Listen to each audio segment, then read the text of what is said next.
crimson rain fell softly over the marble courtyards of Zarinth Citadel, each droplet painting the ancient white stone a darker hue.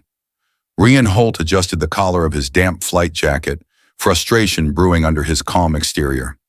This was supposed to be a quick cargo drop. No drama, no politics, just land offload and vanish into the stars. Instead, he stood under the arching towers of a fortress city older than human civilization itself, facing down a 7-foot-tall Zarinthian warrior whose body looked like it was sculpted from obsidian. "You're seriously going to kill me over a compliment?" Rian asked, his voice steady despite the pounding of his heart. The warrior called Kyrex raised his twin-bladed halberd and growled something in his native tongue. The translator chip embedded in Ryan's neck clicked. "You dared speak to Matron Virelia without formal petition, human. This is sacrilege." Rian shifted his weight, his eyes flicking toward the circle of onlookers. Dozens of blue and gold-skinned Zarinthians watched with unreadable expressions. At the center stood Matron Virelia, herself tall, regal, and terrifyingly calm. Her amber robes fluttered in the rain, her silver gaze locked on Rian with mild curiosity, as if observing an insect about to be eaten by a predator. Behind her stood 5 attendants, women dressed in fitted ceremonial garb, each bearing the same crest as Virelia on their shoulders. They seemed more than mere servants. They stood like warriors. "I didn't know your drink was a sacred relic," Rian muttered. "I just said it smelled spicy." Virelia's lips curved into a faint smile. "Kyrex has challenged you under the laws of Duelar. You either accept or die as a coward." "This is so ridiculous," Rand said. But a Zarinthian guard handed him a sheathed blade nonetheless. Ancient, heavy, ornate. With a sigh, he unsheathed it, feeling the weight settle in his grip. Kyrex didn't wait for ceremony. With a snarl, he lunged. The first clash of metal echoed across the courtyard, halberd against sword. Ryan dodged, rolled, and countered barely. His Earthfleet training had taught him swordplay as a formality, not a necessity. But instinct kicked in, guiding him through the deadly dance. Kyrex's strength was immense, each blow enough to shatter bones. But his movements were broad and predictable. "I warned you," Rian shouted, ducking another strike and driving his blade against the halberd's haft. Kyrex growled, spinning with surprising agility, knocking Rian back. The rain made the stones slick. Ryan nearly slipped. Kyrex came down like a meteor. Ryan rolled to the side and slashed upward, catching Kyrex's side. A line of violet blood splashed across the stones. Gasps rippled through the crowd. From her dais, Virelia stood, her calm mask faltering for the briefest second. Kyrex roared and charged again, ignoring pain, blinded by rage. Rian knew he wouldn't survive another direct hit. "Enough," Rian growled. As Kyrex lifted his halberd for a final crushing blow, Ryan sidestepped, ducked under the swing, and with a roar of his own brought his sword in a sweeping arc up through Kyrex's abdomen. The blade cleaved through armor, flesh, and bone. Kyrex's expression shifted from fury to disbelief as his massive frame crumpled in two. One half fell left, the other right. Blood mixed with rain in a haunting pool around Rian's boots. For a moment, time stopped.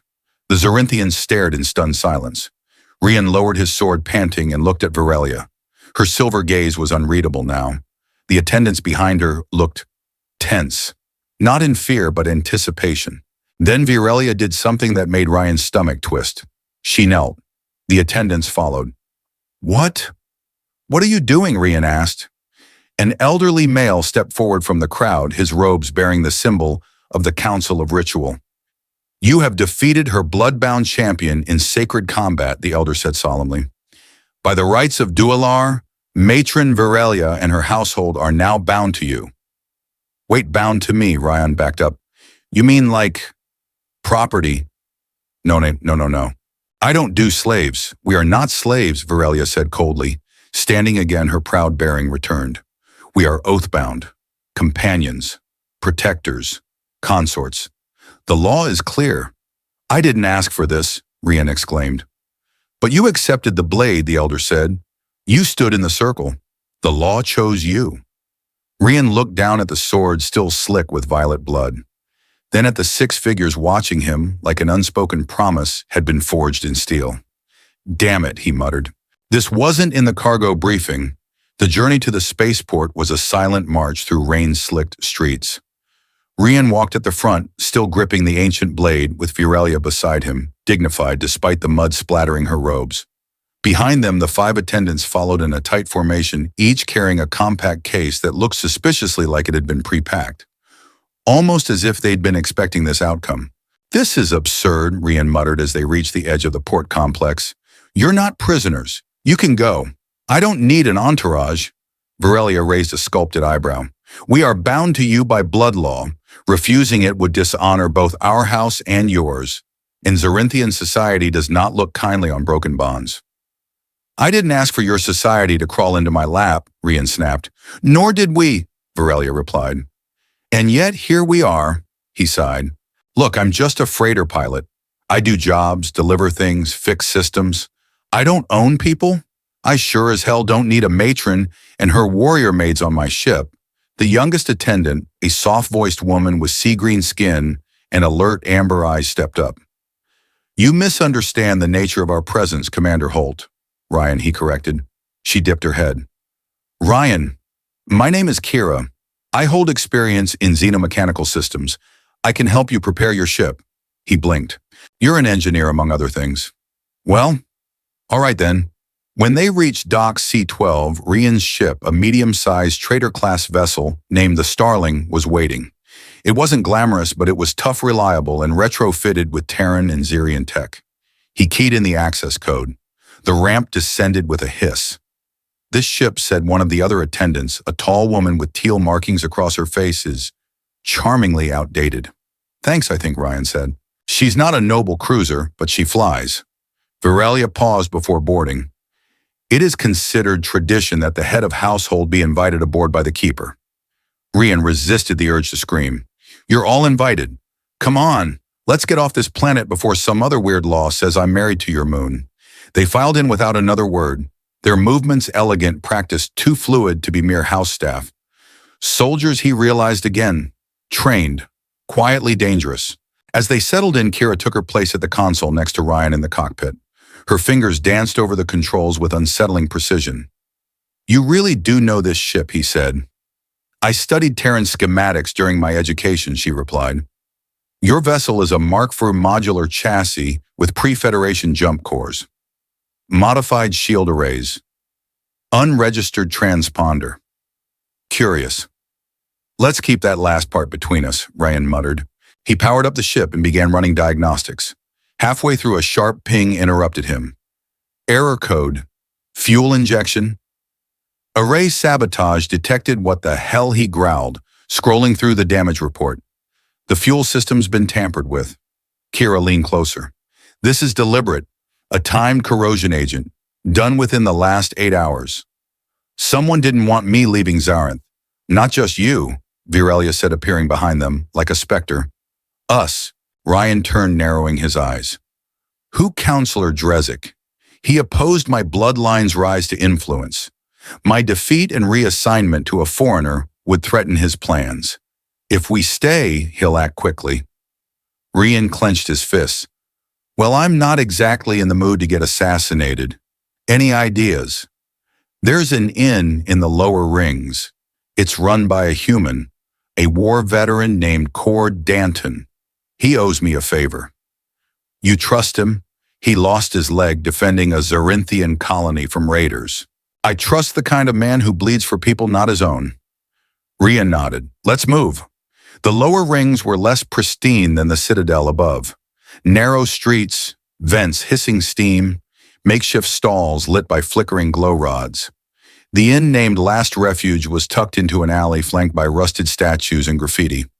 A bell chimed as they entered. Behind the bar stood a one-legged man with a synth prosthetic and a military bearing. He looked up and chuckled. "Virelia Vel," he said. "I thought you were dead." "Not yet," she replied. "Cord, we need rooms. Quiet ones." Cord's gaze shifted to Ryan and the attendants. That the guy who split Kyrex in two, Ryan held up his hands. "It was an accident, mostly." Cord smirked. "Sure it was. You've got a hell of a mess on your hands. Tell me about it." Cord gave them 2 rooms side by side with reinforced doors and separate exits. "It's not a palace," he said, "but it'll keep you breathing. As the maids arranged their sparse belongings, Rian stood near the window, staring at the dull red glow of Zerinth's distant moons. Virelia joined him. "You don't trust me," she said. "Not really. That's wise." Silence stretched between them before she spoke again. "My house wasn't always noble. We earned it through war sacrifice. My attendants, they're not servants. They are shield sisters. Family. I didn't expect to lose that today." Ryan met her eyes. For the first time, he saw something beyond the steel and ceremony, loneliness maybe, or weariness. "I didn't expect any of this either," he said. "I came here to deliver mining components and maybe get drunk. Instead, you inherited a noble line. Worst trade deal of the century." She smirked. "Give it time." The next morning, Rian woke to soft movement. One of the attendants, Nayla the quietest, was at the foot of his bed folding a fresh set of clothes. He sat up fast. "You don't need to do that." She blinked, confused. "But it is custom. I'm part of your house now." "Yeah, well, in my house, people knock." She tilted her head. "Knock. Never mind. Just ask next time." Nayla bowed, murmured a quiet apology, and left. Rian groaned, dragging a hand down his face. He wasn't made for this. Downstairs, Cord greeted him with a mug of something bitter and steaming. "Your ladies are stirring up quite the storm," the bartender said. "One of them lectured my chef about spice gradients in Zerinthian tea. Yeah, they don't exactly blend in. You planning on keeping them?" "Not if I can help it." Cord raised an eyebrow. "That ain't the vibe I'm getting, especially not with the tall one giving you moon eyes at dinner." "That's not," Rian paused. "She was just saying, kid. Culture shock's a hell of a thing, but sometimes it's just the start of something we didn't know we needed." Rian stared into his mug. "I think I'm in over my head." Cord patted him on the back. "Then swim fast. And don't drown." That evening, Ryan sat on the edge of his bed at the inn, trying to make sense of a world that seemed to have shifted beneath his feet. Just 3 days ago, he was negotiating a cargo fee for titanium reactor rods. Now he had a sword that pulsed with some kind of alien resonance tucked under the bed. 6 Zerinthian women who referred to him as housekeeper, and a ship sabotaged by political enemies he'd never met. A soft knock interrupted his thoughts. This time at least someone had learned how to knock. "Come in," he called. Virelia stepped in, her silver hair unbound for the first time. She wore no armor, no crest, just a loose robe of deep emerald fabric. Something in her posture felt unguarded. "We need to talk," she said quietly. Ryan gestured to the chair. "Go ahead. Just don't tell me I've inherited more people." She didn't sit. Instead, she paced the small room, her movements graceful but restless. "I haven't been entirely truthful. That's not shocking. This isn't about us," she said, turning sharply. "It's about why Counselor Drezik is so desperate to claim me. It's not just about bloodlines or pride. It's about a relic." She reached into the folds of her robe and withdrew a small metallic case. Carefully, she opened it. Inside sat a stone-like object, no larger than a human fist, translucent and faintly glowing. Veins of gold shimmered just beneath its surface, moving slowly like something alive. Ryan leaned forward. "What the hell is that?" "It's called the Heart-Soul Core, one of the 5 relics from the Aeonic Age. Before our species had language. It's passed through my bloodline for generations.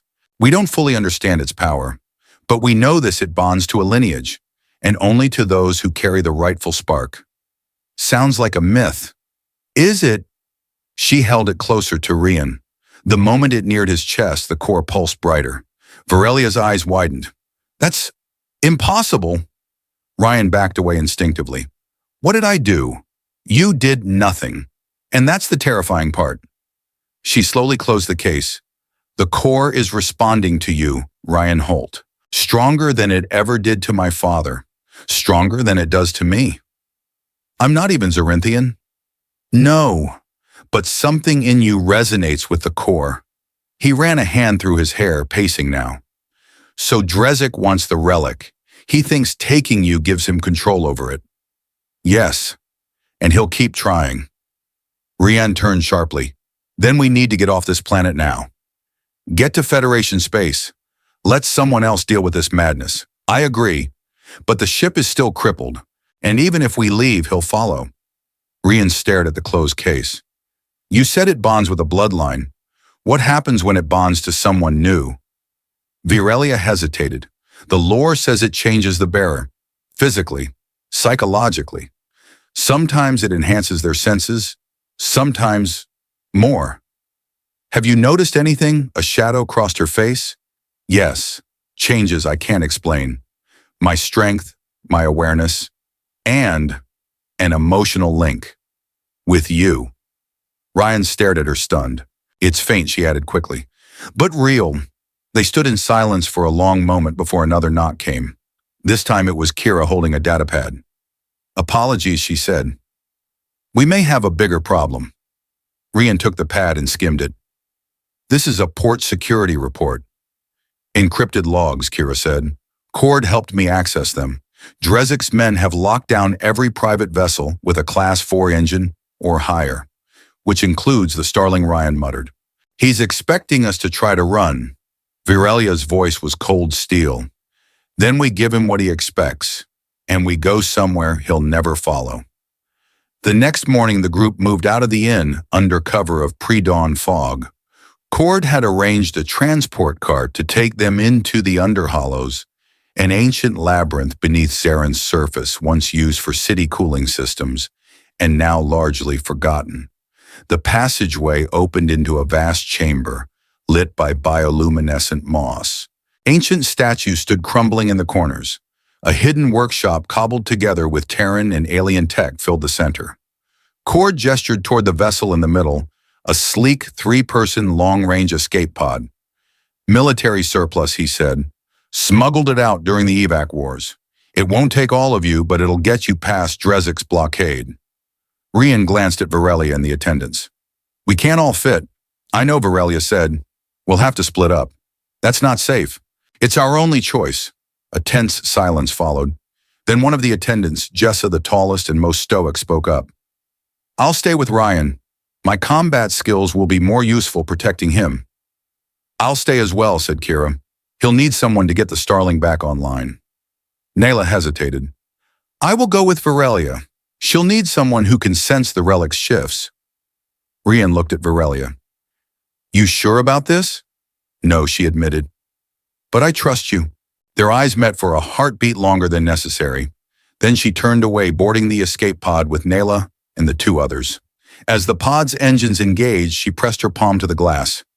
Rian did the same. When the pod disappeared into the caverns, Kira broke the silence. We should get to work. Back at the workshop, the repairs to the Starling were slow but steady. Kira was a savant with the systems, and Jessa kept a close watch on any movement above ground. Ryan divided his time between fixing wiring and wondering what the hell kind of bond the relic had formed with him. Late one night as he ran diagnostics, Kira approached with something in her hand. A medical scanner. What's that for? He asked. I've been monitoring your biosigns since exposure to the relic. You scanned me without asking, I asked. You were asleep, he smirked.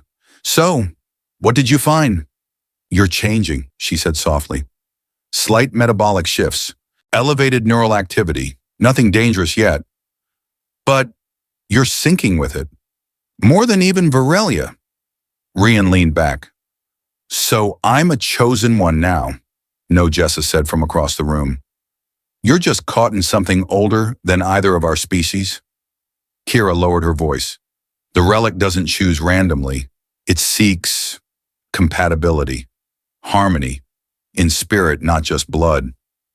Ryan looked at her, then at Jessa. You're saying this was going to happen no matter what? Kira nodded slowly. Or perhaps it's been waiting for someone like you for centuries. The first sign that something had gone wrong came 2 days after the escape pod launched. Kira was fine-tuning the main drive stabilizers when the encrypted comlink crackled to life. The frequency was one only Virelia knew, set to burst transmit once every 24 hours through dead satellites orbiting Zarenth. But this message didn't wait. It burst in mid-cycle, ragged and distorted. Under attack, Drezik's forces intercepted us, then static. Rian froze. He replayed it. And again. Each time the same Virelia's voice edged with panic, swallowed by digital noise. She never panics, Jessa said behind him, her arms crossed, posture stiff. Ryan closed the channel. She didn't get off-world. No, Kira said grimly, and we have a location. She brought up a blinking signal on the tactical holomap. The transmission was pinged from Drezik's secondary stronghold, Fortress Kal-Shen, east of the old capital ruins. Thought that place was decommissioned, Ryan muttered. It was, said Jessa, until Drezik reactivated it during the War of Swords. He uses it now for off-record holdings. Prisoners, illicit tech. Ryan's hands clenched into fists. Then that's where we go. Kira hesitated. Ryan, this isn't a smuggling run. This is a fortified installation with automated turrets, trained soldiers, and a man who already sees you as a rival claimant to the relic. Then we level the odds. He turned to Jessa. You said you were once a field commander. You know Cal-class weapons? Jessa smirked. I know how to make them scream. Good. Kira, what about the Starling operational, but with no shields, and the weapons array is barely functioning? She won't survive a frontal assault. We're not going in through the front. That night, the three of them stood near the broken cliffs outside Fortress Kal-Shen. The rain had returned, falling in sheets, obscuring visibility and soaking their gear. Above them, the jagged towers of the fortress loomed like fangs against a storm-tossed sky. Servant tunnels run beneath the west wall, Jessa said. One of them surfaces just behind that slope. And if Drezik's upgraded the interior, we improvise, Rian said. He drew the sword he'd used in the duel. Its weight felt different now, balanced, lighter, reactive. The heart-soul core had been stowed in a bio-locked case on his belt. He could feel it pulsing faintly through the metal. As they moved through the mud and darkness, Kira whispered, Are you ready to kill again? No, Ryan replied, but I'm ready to protect them. Jessa cracked a smile. That'll do. The interior of Fortress Kal-Shen was ancient and damp. Moss crawled up the walls and flickering lights cast long shadows along the stone corridors. The trio slipped through tunnels until they reached a circular chamber lined with inactive statues. This is where they used to hold ritual duels, Kira whispered. A sudden voice echoed above them. Looking for someone, Drezik. He stood on a balcony above the chamber, flanked by armored guards. Virelia was restrained beside him, her hands bound in shimmering energy cuffs. The other attendants, Nayla and the others, were nowhere in sight. So the human dog returns, Drezik sneered. Tell me, Holt, how did it feel to pretend you belong to a noble house you don't understand? I didn't pretend anything, Rian replied, his voice tight. I didn't want any of this. No, Drezik said, but the relic wanted you. That makes you dangerous. Ryan's hand drifted to the case at his side. Drezik noticed. Bring him down. The guards leapt from the balcony. Jessa surged forward to meet them, blade flashing. Kira slipped behind a column, drawing out 2 small plasma charges and placing them at the base of a pillar. Rian dashed up the spiral stairs, his eyes on Virelia. She looked up, and for the first time, her face lit up with raw, visible emotion. Not pride, not defiance. Relief. You came, she whispered. He reached her side. Would have come sooner. Traffic was hell. He sliced through her cuffs just as Drezik roared, drawing a sword of black obsidian. You dare touch what's mine, she's not yours. Drezik lunged. Ryan blocked the first strike. The second nearly drove him to his knees. Drezik was stronger, heavier, and powered by something darker than tradition, ambition, rage, obsession. But Rian had the core. With a shout, he let the case drop. The heart-soul core rolled across the floor and began to glow. Virelia gasped. So did Drezik. Energy surged up Ryan's arms into his blade. When Drezik struck again, Ryan didn't block. He sidestepped, pivoted, and with precision slashed across the man's leg, toppling him. Drezik snarled, swinging upward, but Ryan brought the blade down not to kill, but to sever his weapon hand. The sword clattered across the floor. Ryan planted a boot on his chest. You don't deserve to lead. You'll never control the relic, Drezik spat. I'm not trying to control it, Rian said, stepping away. I'm trying to keep it out of hands like yours. Virelia touched his shoulder. We need to leave. Now. Where are the others? They're in the east wing. I know the path. Minutes later, they burst into a small cell chamber. Nyla rushed forward, throwing her arms around Virelia. The others followed, their faces pale but unbroken. As they regrouped, Jessa and Kira joined them, both bruised but standing. I set charges at the gate, Kira said. It'll give us cover. Then we move, Rian said. They sprinted through the winding halls as Drezek screamed curses behind them. As they exited the main gate, Kira triggered the detonator. A chain of explosions rocked the entrance, caving in the corridor and sealing Drezek inside his own fortress. By the time the Starling broke Atmo, the sun was rising over Zerinth. Inside the ship's common room, Virelia stood over the open case. The heart-soul core pulsed faintly, but no longer aggressively. It's calmer now, she said. Maybe it knows we're not running anymore, Rian replied. You came for me, she whispered. I wasn't going to let you be a pawn in someone else's war. Virelia took his hand and placed it over the core. Then you're not just our keeper, Ryan Holt. You're our equal.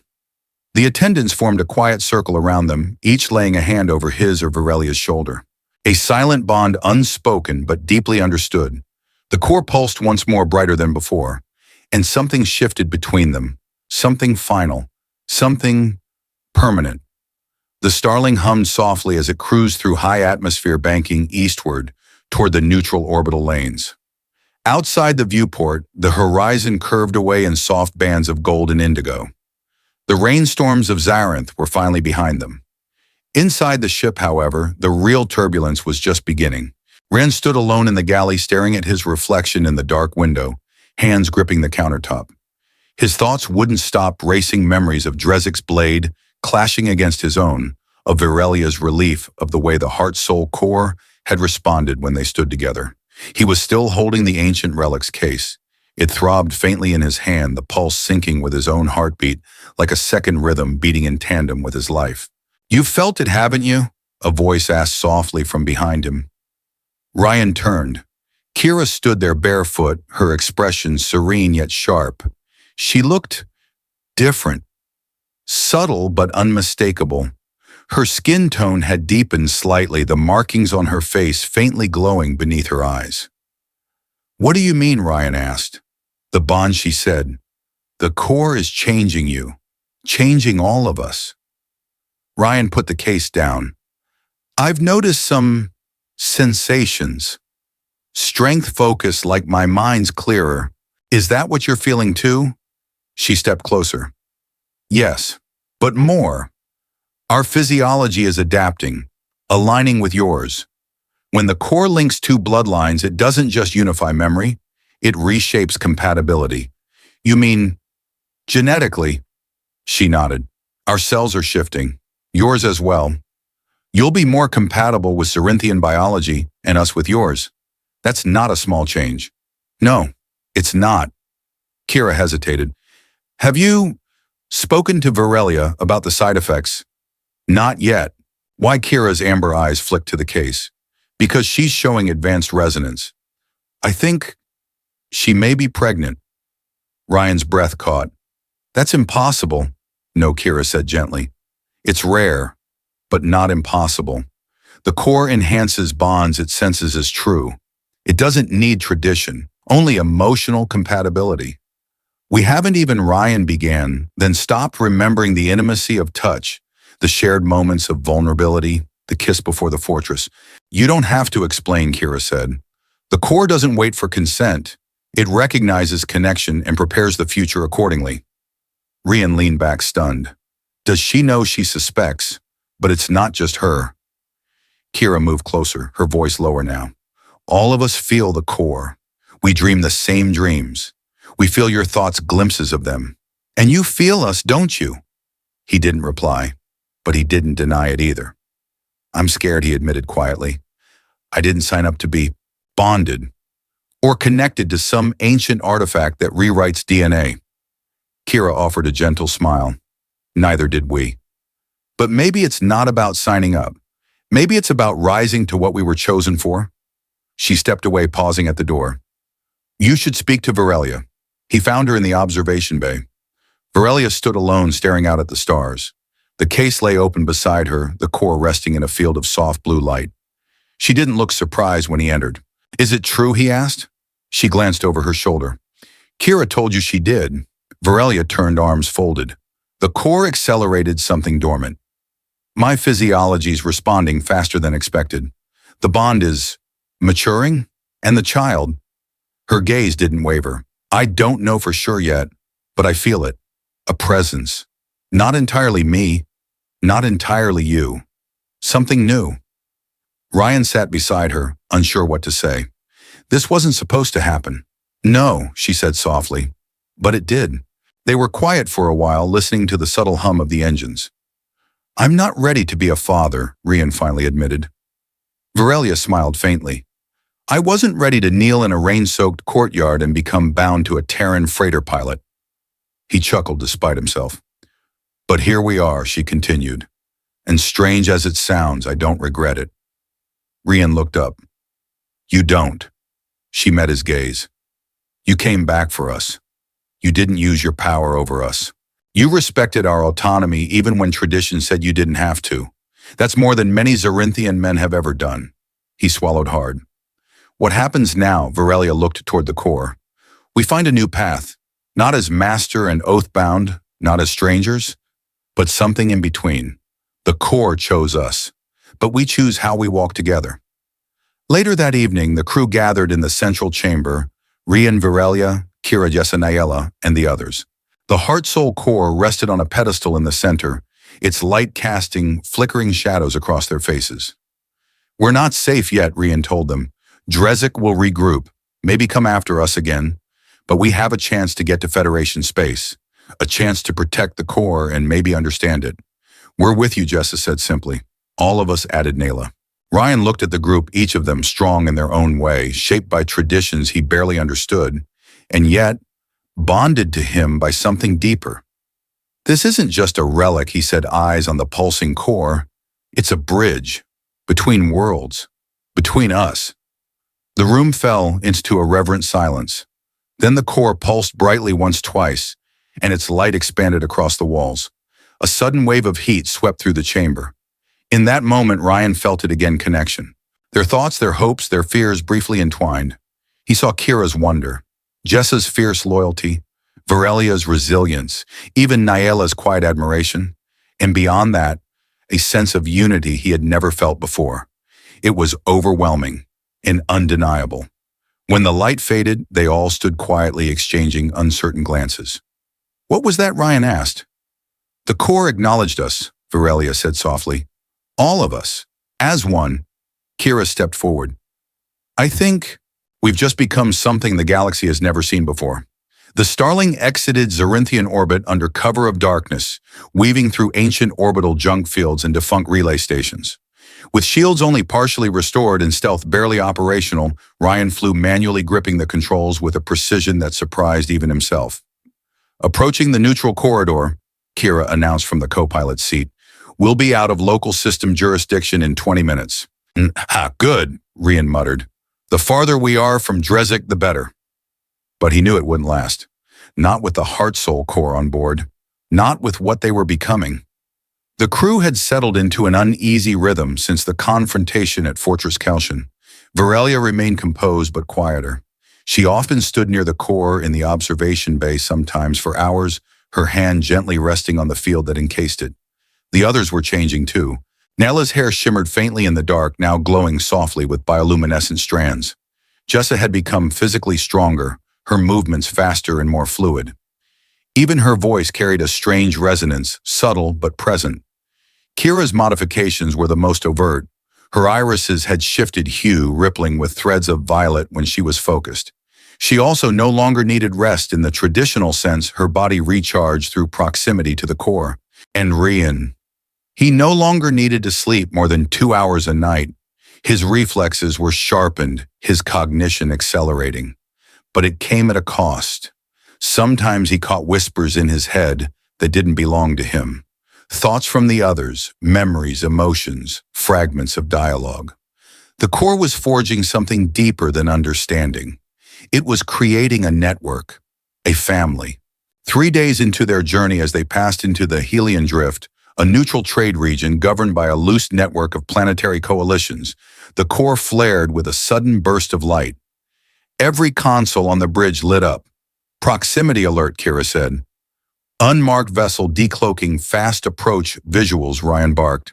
On-screen, a sleek, matte black cruiser shimmered into view. Its hull bore no insignia, Its design Terran but too advanced. The kind of thing that didn't exist on any public registry.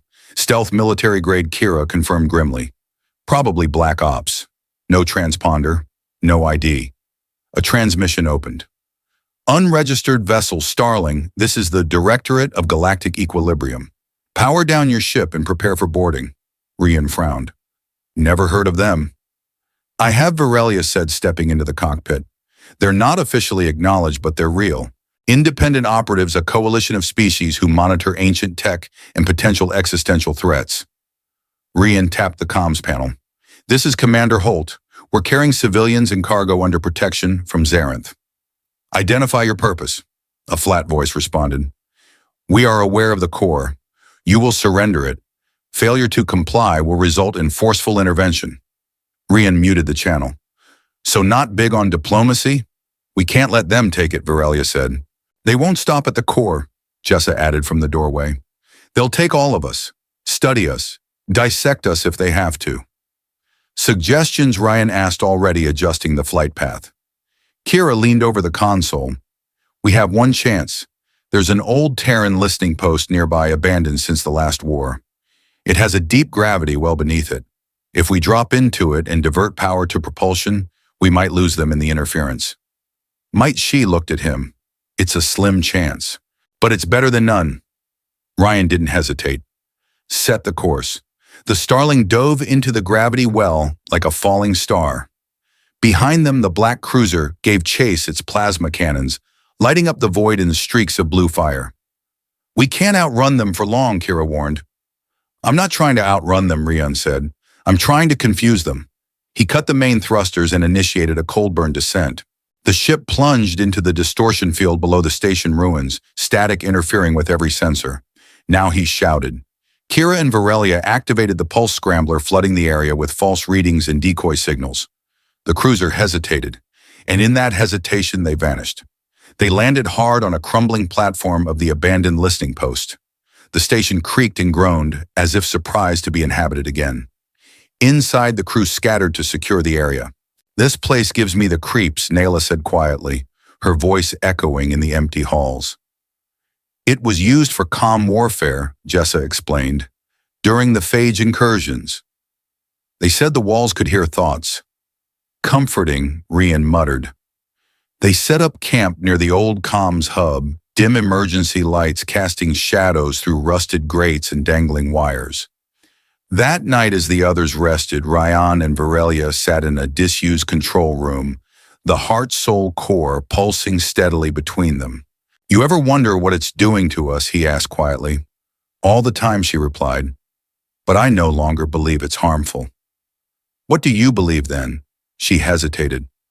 I believe the core was never meant to be held by a single race. I believe it was created to bridge civilizations, to break boundaries. Rian nodded. And now, we're the bridge. You especially, she said. It's chosen you in a way it never chose anyone else. You're changing faster, deeper. I feel it. Sometimes I'm afraid of it. She reached out, her fingers brushing his. I'm not. A silence passed between them. Then she whispered, Ryan, I am pregnant. He didn't flinch. He had known deep down, felt it. I know, he said. Kira suspected. I felt it too. She blinked. You felt it? It's strange, he murmured. But I think the core let me. Virelia smiled faintly. It will be the first of a kind, a true hybrid, not forced by science or accident, but by choice, by connection, and by the meddling of a glowing rock, Rian added. They both laughed quietly, genuinely. Then Virelia said, Whatever happens next, we face it together. He looked around the abandoned station, the ship waiting below, the strange family asleep nearby, the ancient artifact glowing between them. Together, he said. The abandoned Terran listening post, once a hub of Cold War intelligence, had become an unlikely sanctuary for Ryan Holt and his companions. Within its scarred steel walls, memories of war and surveillance lingered like ghosts. But now it served as a cradle for something entirely new, a family bound not by blood or allegiance, but by transformation. They had no illusions that the Directorate cruiser had given up. Somewhere beyond the gravity distortion field, powerful eyes still searched for them. But for now they had quiet, and in that quiet a new threat emerged. It began with a transmission. Unidentified vessel Starling, this is High Consul Thera of the Galactic Concord. You are harboring a relic of civilization-shaping significance. We request parley. Kira ran the signal through 3 different decryption layers before confirming it wasn't a threat yet. They're using diplomatic protocol, she said. Encrypted but not hostile. This is real. Virelia frowned. The Concord rarely intervenes directly. They're afraid, Rian said, of what we've become. They agreed to the meeting. 3 Concord vessels arrived outside the gravity well. Rian, Virelia, Kira, and Jessa stood at the edge of the landing deck to meet the delegation. As expected, Thera arrived with an entourage, a towering Valari diplomat, a Terran intelligence officer, and a synthetically modified Argenti envoy with glittering skin and 3 cybernetic eyes. The tension was palpable. We appreciate your willingness to speak, Thera began, voice smooth, practiced. This is not a hostile inquiry, merely precautionary. You're here about the heart-soul core, Rian replied. We're here about what it's doing to you, the Terran officer said bluntly. We've been monitoring the relic's frequency emissions. They've increased tenfold since you left Zorinthian orbit. It's adapting to us, Kira said. Integrating, harmonizing, that's what concerns us, the Argenti added. The core's original creators were never identified, and every culture that's wielded it has eventually fallen into collapse. Virelia stepped forward. Because they tried to possess it, weaponize it. We haven't. We've accepted it on its terms. And yet, Thera said gently, your biology is shifting. Your consciousness may be next. That kind of evolution, forced or not, alters more than just your own future. Ryan glanced at his crew. Kira stood tall but silent. Jessa's hand hovered near her weapon. Nayla, who had joined them quietly, looked calm but guarded. You think we're a threat, Ryan said. We think you're a tipping point, Thera replied. History is full of them. Later that night, Ryan stood alone in the observation dome, the stars stretching like a river beyond the transparent curve of the ceiling. The conversation had rattled him not because of their fear, but because deep down he understood it. He had changed. He was changing, and that meant consequences. Virelia approached silently as she always did. She had taken to moving with a quiet elegance lately, almost as if she floated instead of walked. The core had accelerated more in her than the others, pregnancy aside. Do you think they're right? She asked softly. I don't know, but if we are something new, I don't want to become what they fear. She stood beside him, resting a hand on her growing abdomen. Then show them what we are. Ryan looked at her. I'm not a politician. I'm not a prophet. I'm just a guy with a beat-up ship and a glowing rock he doesn't understand. Virelia smiled. Maybe that's what the galaxy needs. The following day, Thera and her delegation returned for a final conversation. We've conferred with our council, she said. The Concord cannot allow unchecked evolution of this magnitude to remain unsupervised. You're proposing oversight, Rian asked. The Terran officer stepped forward. We're proposing integration. Let the core be studied under joint supervision. Share your findings. Open your systems. Let us ensure safety. You want to dissect us in slow motion, Jessa growled. No, Thera said. We want peace. But peace requires transparency. Rian glanced at Virelia, then at the others. Kira gave the faintest of nods. Finally, Rian spoke. We'll allow observation, not control. We will not surrender the core. We'll submit health data, biotelemetry, even resonance scans. But we remain sovereign. Thera considered this. In your condition, I want the Concord to acknowledge us not as a danger, but as a bridge. Between species, between cultures. What we've become isn't unnatural. It's the next step, and if you try to bury it, you'll regret it. The room held its breath. Then Thera nodded. You will submit to quarterly reviews. You will not use the core to influence political affairs. Agreed, Rian said. As long as we're not attacked again. The Terran officer didn't look pleased, but Thera overruled him with a glance. Then we have consensus. After the delegation left, Kira turned to Ryan. You know this doesn't make us safe, right? I know, he said. But it gives us time. And a voice. Virelia placed her hand on his chest. You spoke for all of us today.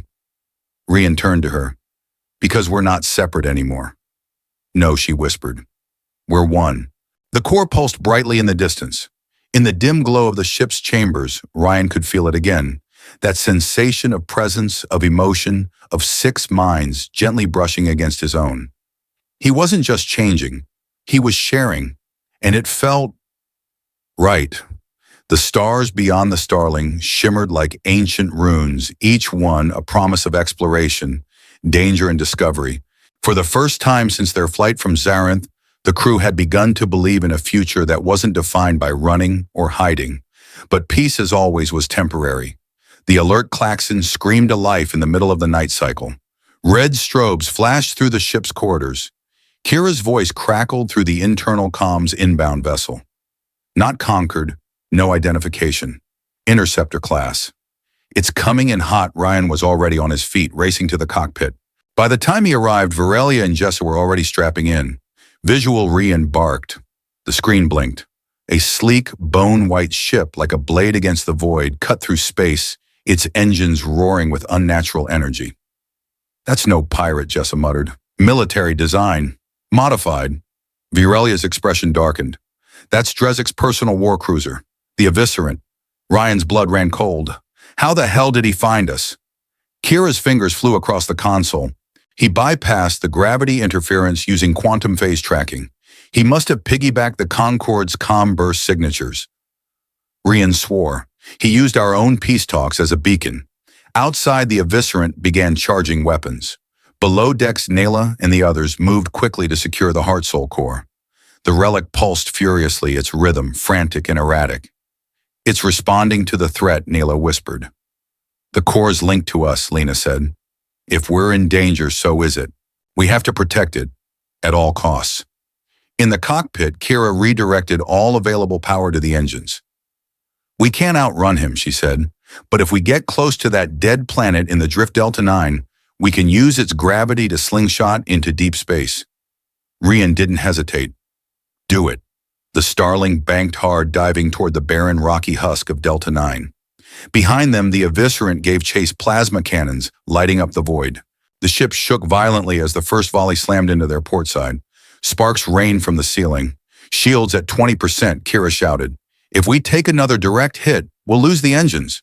We need more time, Rian snapped. Then Virelia did something unexpected. She unbuckled, walked to the center of the cockpit, and placed her hand on the comm panel. This is Matron Virelia Vel of Zarinth. I invoke the law of last blood. Rian blinked. What are you doing? Her voice remained calm. Drezik's claim on the core is unlawful, but he believes power makes law. If I invoke the right, he's honor-bound to face me in single combat. No interference, no weapons, no shipboard attacks. He's not going to play fair, Ryan said. Then we make sure he does. To everyone's surprise, Drezik responded. Accepted. His voice growled through the channel. Dock your ship. We finish this as it began, blade to blade. A tense silence followed. He knows he'll lose, Jessa muttered. He's stalling. He's desperate, Virelia replied. Ryan stood. Then let me go instead. But Virelia shook her head. It's my house, my relic, my right. No, Rian said. It's our bond. We face it together.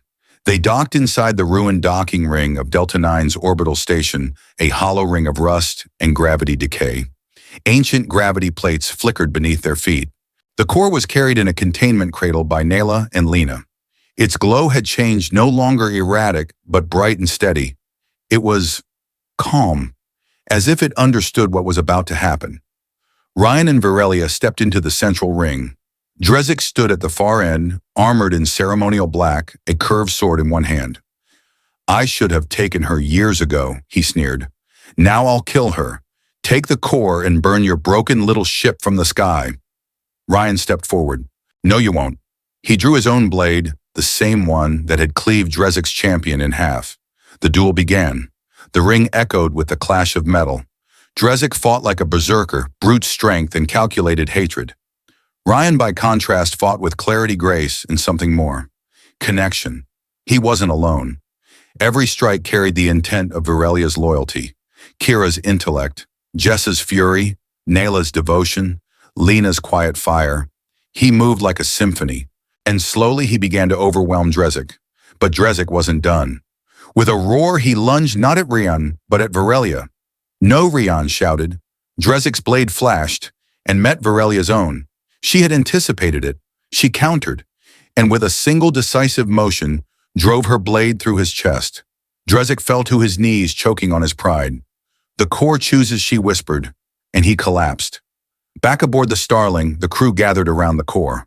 It floated now, uncontained, its glow warm and resonant. A hum filled the chamber, not mechanical, emotional. Rian felt it in his chest, the minds around him, the souls beside him. He saw the faces of those who had once been strangers. Now they were more. Family. Virelia stepped beside him, her hand on her abdomen. "She's almost ready," she said. "I can feel it." He looked at her. "What will we tell her?" Virelia smiled. That once upon a time a stubborn human changed the fate of two species by refusing to let tradition define him. And that her mother could still outduel a tyrant, Jessa added with a grin. Nayla, Lena, and Kira chuckled. The tension had lifted, for now peace had returned. The core pulsed one last time. Then, as if satisfied, it dimmed slightly, no longer demanding, no longer directing. It had found its purpose. 6 months later, on a lush world in Federation space surrounded by emerald fields and glimmering towers, Ryan sat in the sun with his daughter in his arms. Her skin was a soft periwinkle blue, her hair dark and wild. His eyes were bright with curiosity. They had named her Hope. She was the first hybrid of her kind, born not from science but from connection, trust, and the courage to defy what was expected. Around them, his bonded family thrived. Virelia teaching governance to new planetary diplomats.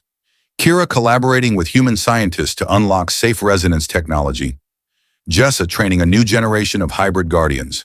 And Ryan, he piloted trade routes by day, told bedtime stories by night, and kept the core now sealed and resting in a crystal chamber as a reminder of where it all began. And when people asked about the strange, quiet house with 6 women and a half-human daughter, most just nodded and said, "It must be the will of the stars."